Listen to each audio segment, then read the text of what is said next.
موجود ہیں سبیل لگا کے، کیونکہ یہ تاریخ میں پہلی دفعہ میں یہ جو نکلا تھا یہ محرم کے حوالے سے میں مختلف جگہوں میں حراموش میں، نگر میں، گلگت کے اندر مجلس میں نے شرکت کی ہے. تو ایک دوسروں کے درمیان جب ہم بیٹھیں گے تو ہم ایک دوسروں کو سمجھیں گے. خصوصاً آج پہلی دفعہ دیامر اس محرم 10 محرم میں دیامر کنٹریکٹر ایسوسیشن کا بھی بینر لگا ہوا ہے. یعنی ہمارے جو دیامر خصوصاً گلگت بلتستان کا جو ضلع دیامر ہے اس کو ایک مخصوص لوگ جو ہے اس کے چہرہ مسخ کر کے آگے پیش کر رہے تھے، تو اس وجہ سے ہمیں بڑھ چڑھ کے ہمیں آگے آنا پڑا. تو میں امید رکھتا ہوں کہ میں جو صرف دیامر کو اور گلگت بلتستان کے عوام کو یہ پیغام دینا چاہتا ہوں، ہمارا جو مستقبل ہے، ہمارے آنے والے نسلوں کا مستقبل امن میں ہے، اور ایک دوسروں کے درمیان جب ہم بیٹھیں گے تو ہمیں محبتیں بڑھے گی. اور یہاں گلگت بلتستان سے جو ہے پاکستان کے لیے بھی ہمارا یہ پیغام ہے، ہر جگہ میں امن چاہے، اور خصوصاً گلگت بلتستان کے یوتھ کو میں یہ پیغام دینا چاہتا ہوں آگے بڑھے اور امن کا ہر بندہ اپنے جو ہے امن کا سفیر بنے اور امن کا جھنڈا لہرا کے آپ لوگوں نے آگے آنا پڑے گا. ہمارا تعلق ڈسٹرکٹ دیامر ٹانگیر سے، ہم سادات کے وفد یہاں پہنچے ہیں. آج کا جو دن ہے یہ شہادت حسین کا دن ہے جو نواسہ رسول ہے. یہ کسی شیعہ سنی کا نہیں ہے، یہ تمام عالم اسلام کا ایک غم کا دن ہے. حسین ایک امن کا نام ہے. حسین کی قربانیوں سے الحمدللہ آج اسلام اسی شکل میں موجود ہے. تو یہاں ہمیں بہت بڑی خوشی محسوس ہو گئی کہ کافی دیامر سے سنی بھی اہل سنت کے جو ہمارے برادران ہیں وہ بھی یہاں پر جمع ہوئے ہیں، کیونکہ یہ دین اصل میں شیعوں کا نہیں ہے یا بریلویوں کا نہیں ہے، یہ سب مسلمانوں کا دین ہے. سب نے اس یعنی کہ یزیدیت کے خلاف آواز ہم نے اٹھانا ہے، کیونکہ حسین نے اپنی جانوں کا نذرانہ اسلام کی دفاع کے لیے، اسلام کو پروموٹ کرنے کے لیے کیا ہے. تو ہمیں بھی چاہیے کہ یزیدیت کے بھرپور انداز میں ہم اس کو یعنی کنڈیم کریں گے اور اس کا مذمت کریں گے، اور ہمارا جو مشن ہے حسین کا مشن کو آگے لے کے جائیں گے. حسینیت زندہ آباد، یزیدیت مردہ آباد. الحمدللہ جی یہاں محمد کے اولاد کے اس کے مطلب بحث مباحثہ ہو رہا ہے، اس کے دین کے بارے میں باتیں ہو رہا ہے. تو بڑی مہربانی ہم بھی یہاں آگے آئے، حسین اور حسن کی باتیں ہو رہا ہے. یہاں کوئی اقوام متحدہ یا کسی انگریز کی باتیں نہیں ہو رہا ہے. یہ ہمیں خوشی ہے. سب سے پہلے یہ بات بھی ہے کہ ہمارے گلگت بلتستان والے اتفاق اور اتحاد اور اپنے اسلام کو زندہ کر کے یہاں اپنے جائیداد اور اپنے زمین اور اپنے علاقے کا دفاع کا سوچتے ہوئے یہاں سارے اکٹھے ہو کے اس اتفاق کو منظم کرنا یہ ہمارے گلگت والوں کا فرض ہوتا ہے جو ان علاقے کا باشندگان ہے.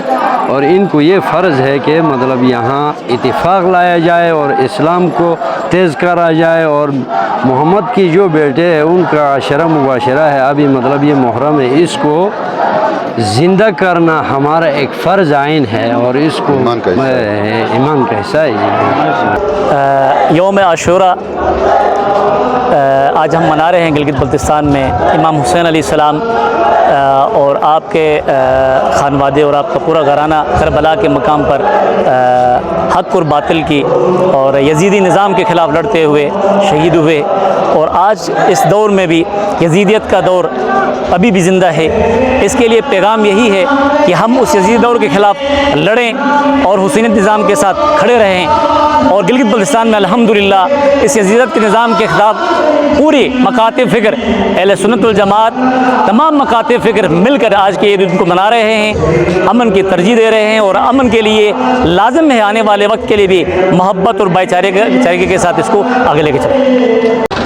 اسلام کے لیے جس طرح اسلام کو بچانے کے لیے اسلام کے لیے قربانی نبی پاک صلی اللہ علیہ وسلم کے آپ سب سے لخت جگر سمجھے حضرت حسین رضی اللہ تعالیٰ عنہ نے اپنی جان کی قربانی دی، لیکن اسلام کو ہمیشہ کے لیے قائم و دائم رکھا، اسلام کو بچایا، اور ساتھ ہی ساتھ جس طریقے سے اس وقت کے یزید نے ظلم و زیادتی کی، جس طرح یہ ایک یزید، میں گلگت بلتستان کے اور پاکستان کے لوگوں کو یہ بتانا چاہوں گا، یزید ایک کریکٹر کا نام ہے، جو کہ آج کل اس زمانے کے اندر بھی بہت سارے یزید ہیں، اور اس زمانے میں بھی ظلم ہوا تھا اور آج بھی ظلم ہو رہا ہے۔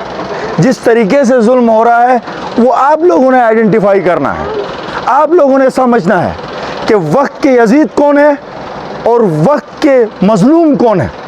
اس زمانے میں بھی یہ ہوا تھا، اس زمانے میں بھی یہ ہو رہا ہے، تو اسی لیے ہم نے ہمیشہ اس وقت بھی، آج ہم سب بڑے فخر سے کہتے ہیں کہ ہم حسینی ہیں، سب فخر سے کہتے ہیں ہم حسینی ہیں۔ ہم کیوں ایسا کرتے ہیں؟ ہم کیوں ایسا کہتے ہیں؟ کیونکہ ہم منہ سے یہ بات کہتے ہیں کہ ہم حسینی، ہم ظلم کے خلاف ہمیشہ کھڑے رہتے ہیں۔ جس طریقے سے پورے پاکستان کے اندر اور گلگت بلتستان کے اندر بھی جس طرح ظلم ہو رہا ہے، میں آپ تمام نوجوانوں سے آج اس عظیم دن میں زیادہ کچھ نہیں کہوں گا، بس ظلم کی طرف آپ لوگ دیکھیں۔ ہر وقت کا یزید اس وقت زندہ ہے، ہم نے اس کو ختم کرنا ہے۔ حضرت امام حسین علیہ السلام نے اپنے تمام خاندان کو اللہ کے راستے میں شہید کروا کے، حضرت امام حسین علیہ السلام کا نام ابھی تک زندہ ہے، جبکہ یزید کا نام زندہ نہیں ہے۔ تو میرا پیغام یہ ہے کہ گلگت بلتستان کے نوجوان اور تمام مسالک کے لوگوں سے کہ وہ اس جلوس میں بڑھ چل کر حصہ لے، سبیلوں میں حصہ لے، کیونکہ ہمارے جو گلگت کے اہل تشیع برادری نے جو ہمارا چلاس کا اجتماع تھا، گلگت کا اجتماع تھا، اس میں ان لوگوں نے اپنا جان مال سب کچھ لگا کر مطلب ہمارے ساتھ کھڑے ہو گئے، تو ہمارا بھی فرض بنتا ہے کہ ہم بھی یہاں پر اپنی سبیلیں لگائیں، میڈیکل کیمپس لگائیں۔ تو یہ میرا پیغام یہ ہے کہ مطلب تمام نوجوان گلگت بلتستان کے وہ مطلب امام حسین کا غم مطلب ہمارا ہم سب کا غم ہے، تو اس میں امام حسین کا نام کو مطلب زندہ رکھنے کے لیے ان مجالس کا مطلب رخ کرنا چاہیے اور ان میں مطلب اپنی کنٹریبیوشن کو رکھنا چاہیے۔ یہ میرا پیغام ہے۔ سنت اور اہل تشیع کے نوجوانوں کو محرم الحرام ہو چاہے تبلیغی اجتماعات ہو، آپس میں مل جل کر بیٹھیں تو محبت کا پیغام جائے گا۔ دوسری بات یہ ہے کہ امن ہر شخص کی ضرورت ہے، اس لیے امن سے محبت ہے۔ اسلام امن سلامتی کا نام ہے، تو آپس میں مل جل کر بیٹھنا چاہیے۔ مجھے انتہائی میں خوشی محسوس ہو رہی ہے، آج ایک چھت کے نیچے اسماعیلیہ برادری، اہل سنت کے نوجوان اور اہل تشیع کے نوجوان ایک ہی چھت کے نیچے ہم ایک ہیں اور انشاءاللہ ایک رہیں گے، اور آنے والے نسل جو ہے وہ آپس میں مل جل کر رہیں گے، اتفاق و اتحاد سے رہیں گے، تو انشاءاللہ ایک قوم بنیں گے۔ حسین سب کا۔